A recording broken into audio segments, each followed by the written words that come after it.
Hello and welcome to Political Bazaar. Today we'll be discussing about the exit polls. The exit polls came out yesterday, May 19th.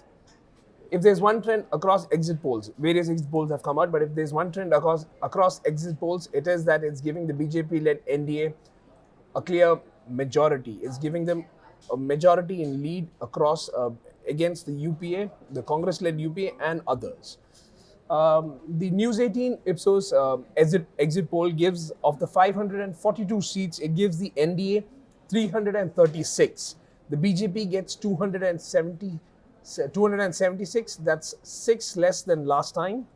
It gives the UPA 82, the Congress 46. That's 2 seats more than what it got last time. Sorry, the others get 124. To discuss this, the fine slicing and dicing, with me, I have Gaurav Choudhury, the Deputy Executive Director of Moneycontrol. Thank you, Gaurav, for coming.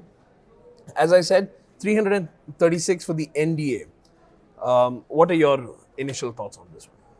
If you go by, and if this results hold, clearly the BJP is home very, very comfortably, and it's almost a repeat of what they had done in 2014. If it's just not just about News 18 Ipsos poll, but it's also about the other polls that other channels, our competitor channels have carried out, and most of these polls are actually more or less giving the same figure. So if you do the poll of polls kind of a scenario, the NDA is clearly crossing 300, the 300 mark. Now, but there's a health warning here that these are exit polls. And that should actually be said, that the exit poll numbers are not the final numbers. They give a trend. Yeah. So and also exit polls in the past, exit polls have gone horribly wrong. With that disclaimer, and if we assume that these polls are probably reflecting the right trend, then the Congress has a lot to worry about. Let's come straight first to the major point that was discussed across this 7 phases of polls is the heartland, the Hindi heartland. It assumes importance because in December, the Congress won 3 states, major states, Chhattisgarh, Madhya Pradesh and Rajasthan. It took it away from the BJP, and it was considered that the Congress could maintain this momentum going into 2014 and 2019, the general elections. Yes. But if you keep the exit poll as your base, it doesn't seem to be the case. Clearly, it doesn't seem to be the case, and also the translation that because they've done well in assembly polls, they're likely to do well in the Lok Sabha polls doesn't hold. If you go by this, whatever the exit poll numbers are saying, a particular interest is Rajasthan, because Rajasthan they were better off in the assembly than they are in Madhya Pradesh, for instance. And Rajasthan, they have a more comfortable lead over BJP in the state assembly. But having said that, if you go by what the exit poll numbers are saying, last time in 2014, BJP won 25 upon 25 in Rajasthan, and this time it's not very different. Yeah, so it's closer to that. So and maintaining near 100% strike rate is a remarkable performance. But I would think a significant part of it, not a large part, a significant part of this probably could also be because of what happened in Pulwama, Balakot, and the subsequent environment regarding national security.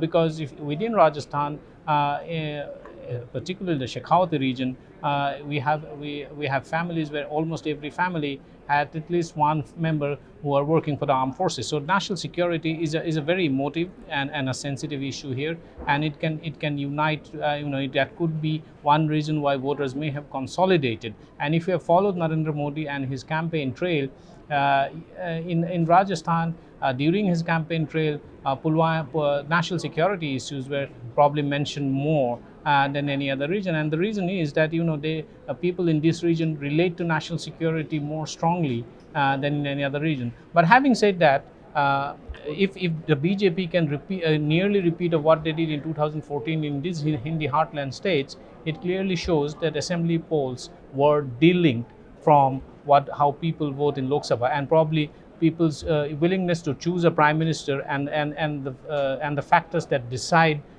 whom they're going to vote for is very different from whom they're going to vote for to elect a chief minister and also a state government. Let's talk about Uttar Pradesh. A lot was being talked about the Mahagathbandhan and how the SP-BSP combined could actually be a formidable challenge to the BJP. the Congress was not a part of this alliance, but it was considered that there was a tacit understanding in many seats between the Mahagathbandhan, the SP-BSP combined, and the Congress. Going by the figures that we have, the exit poll figures that we have, that does not seem to be the case.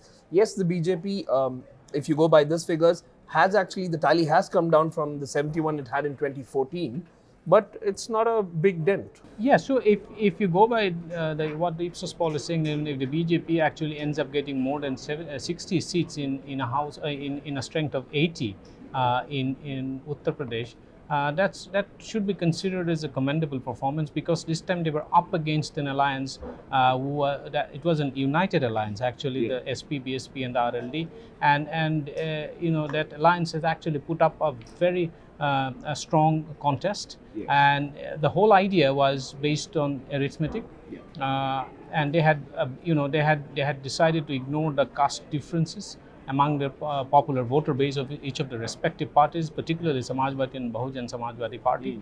And they had shared stage, which was almost unthinkable until 2-3 years ago. So they had left their differences behind on identity politics and decided to contest these elections as a combined unit to take on the BJP, just to ensure that their votes do not get split. But if this exit poll results were to hold true, it would imply that people have gone above caste and identity lines and voted for the BJP. So it's going to be interesting to see whether people have actually gone above caste and identity lines to vote for electing a prime minister, and whether they identified with Modi more strongly than their caste so far as casting their vote in these elections are concerned. If that is the case, clearly Modi would have made left a remarkable mark in people's psyche as a referendum prime minister. Let's talk about West Bengal and Odisha. The BJP put a lot of effort over here, a lot of capital, a lot of time. We saw a lot of violence across faces in West Bengal. But the BJP was constantly Amit Shah was constantly focusing on West Bengal and Odisha, and kept on saying that yes, the BJP is strong and will, upset the regional parties over there. Going by these figures, that seems to be the case.